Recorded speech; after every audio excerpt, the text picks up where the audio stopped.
私もアベノミクスの行方について尋ねました。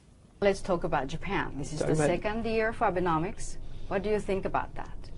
Mr. Abe is going to go down in history as a great disaster for Japan. Who's the man who 20 years from now we will look back and we will realize that he was the man who ruined Japan in the end. You know, Japan, he's got 3 arrows.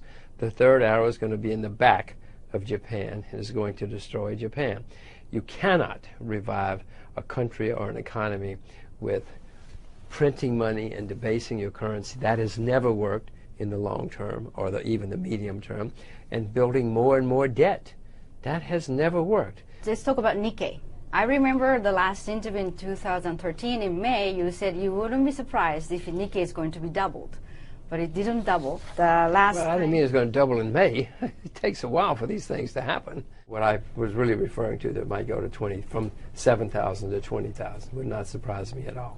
But then I think it's kind of contradiction because now you say Abe-san is not doing a great job. Abe-san is doing a disastrous job. But then the Nikkei is going to go up. 20 years from now, I said we'll look back and realize that Mr. Abe ruined Japan. In the meantime, he's printing all this money, and that's wonderful for stockbrokers. Stockbrokers think this is heaven. The money's got to go somewhere. He's also, and one good thing he's done, he's come up with this program to make it tax-free to invest in shares in Japan. That has nearly always worked in every country when people have done that. So no, there are plenty of things going on which can make the stock market go up over the next 2 or 3 years. That's different from looking back 20 years from now and saying, oh, he ruined Japan. You don't ruin Japan overnight. These things take a while. And you don't double your stock market overnight. These things take a while too. Okay, so the Japanese market, you're still bullish. Yeah. Okay, finally, so if you give a grade to Xi Jinping and then to Abe, what are the grades for both?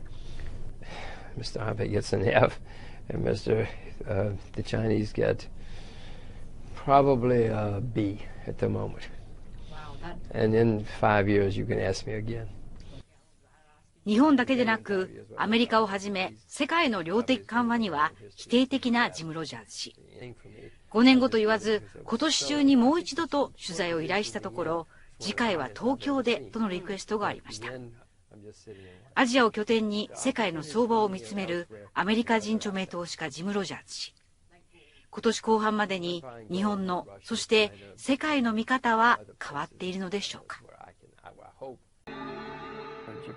日本の政府債務は信じられないほど巨額なのに、国債は発行され続けている。今、円に投資しているが、日本はこのままなら5年から10年後に大変な混乱に陥るだろう。しかし、今日本にできることがあるという。それは一体。冒険投資家として世界を見てきたロジャーズ氏。日本は大のお気に入りという。しかし、日本の将来については表情を曇らせる。人口は減少しているのに、政府の借金は増え続けている。これは深刻な問題だ。日本に残された選択肢は3つのみ。出生率を上げるか、移民を呼び込むか、生活水準の低下を受け入れる。子供も移民もダメなら、生活レベルは守れなくなるんだ。ロジャーズ氏もかつて子供を持つことに消極的だったという。キャリアなどを理由に子供を諦める人もいる。僕も時間の無駄だと思っていた。でも子供がいることで仕事にも精が出て、さらにいい結果が残せるようになるんだ。やりがいができるんだね。今日本が必要なのは子供なんだよ。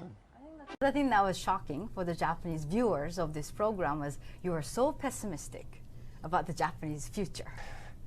If you are a Japanese teenager, you should be extremely worried about the future of your country. The debt is, you're the highest debtor nation internally of any developed country in the world. But it's internally. That's why they're not worried. Okay. I'm worried.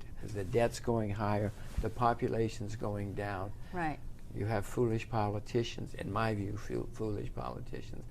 So I would be extremely, if I were a Japanese teenager, I would be sure to learn English and Chinese and a few other languages. So that they can be global.